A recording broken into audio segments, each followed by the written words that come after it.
Think about it, though. They've purged the military. Yeah. They've purged the military. The warriors are leaving. Absolutely. Why do they want to be there? They're being they're going through woke training. Their toxic masculinity is completely not accepted, even though what are the military for? That was Georgia Congresswoman and traitor Marjorie Taylor Greene, and she thinks the military has gone soft. Greene told the right-wing Dear America podcast that she blames what she calls woke training for the recruitment challenges currently plaguing every branch of the military. As it turns out, she's just crazy. I would think toxic masculinity would be a number one requirement. You would think when you're being shot at, you could care less about those things. They should be like, are you a toxic male? Yes, please sign up.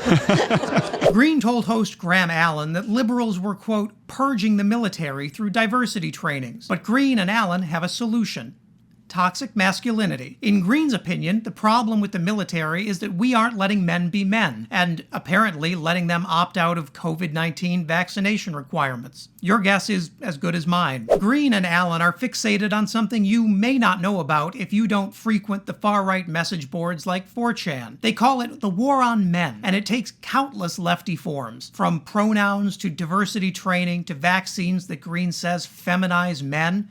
The left is allegedly out to steal away men's testosterone and replace it with socialism. Marjorie blames her imaginary war on men for staffing problems in both the military and in police departments across the country. And she's half right. There is a very real shortage of recruits for both the military and law enforcement. But that's not because of wokeness. According to the Military Officers Association of America, it's because a growing number of applicants are obese, addicted to drugs, and carrying felony criminal convictions. As a result of all that, the number of people who can actually serve in the military is at its lowest number in years. Of the roughly 32 million 17 to 24-year-olds, only about 9 million are able to physically serve. That number falls to 4 million when you weed out people for educational requirements.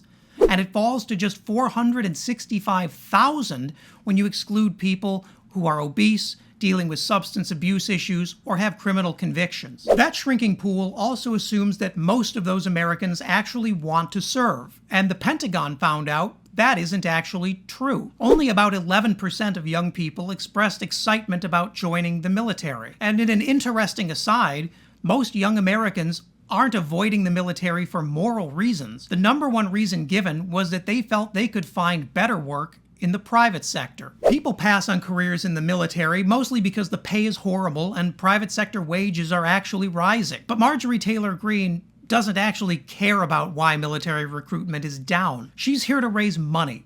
And raise money she does. As one of the GOP's top fundraisers, Greene specializes in turning fake conspiracies like this into real dollars in the bank. Republicans couldn't be happier. Blaming low recruitment numbers on a war on men also absolves Greene of having to do anything about the actual recruitment problem. For all of the GOP talk about supporting the troops, they've actively stood in the way of troop pay raises while also screwing over military families here at home. That's not a record Greene or Republicans are eager to acknowledge. Democrats could craft powerful midterm ads just from the ways snakes like Greene have left military families to suffer. Unfortunately, they haven't. In fact, for fear of legitimizing Greene, Democrats have increasingly started to shy away from highlighting her unhinged rants. That strategy doesn't have a great track record. The last time Democrats ignored Marjorie Taylor Greene, she brought an insurrection right to America's doorstep. Maybe we can try something